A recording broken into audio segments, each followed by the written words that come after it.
கீரை வடை, பருப்பு வடை, வாழைப்பூ வடை செஞ்சுருப்பீங்க, சாப்பிட்டுருப்பீங்க. காய்கறிகளை எல்லாம் பருப்போடு சேர்த்து ஒரு புது விதமான வடையை சாப்பிட்ருக்கீங்களா? வாங்க, ட்ரெண்டிங்கான ராஜபாளையம் காய்கறி வடை ஈஸியாக 4 ஸ்டெப்பில் எப்படி பண்ணுறதுன்னு பார்க்கலாம். Welcome back to my channel trend with Nisha.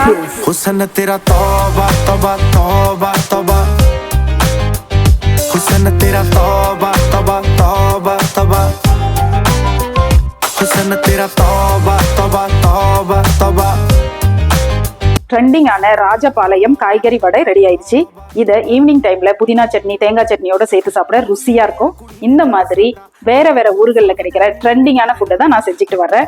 இந்த கான்செப்ட் உங்களுக்கு பிடிச்சிருந்ததுன்னா என்னுடைய சேனலை சப்ஸ்கிரைப் பண்ணிட்டு இந்த வீடியோவை உங்க ஃப்ரெண்ட்ஸ் அண்ட் ஃபேமிலிக்கும் ஷேர் பண்ணுங்க.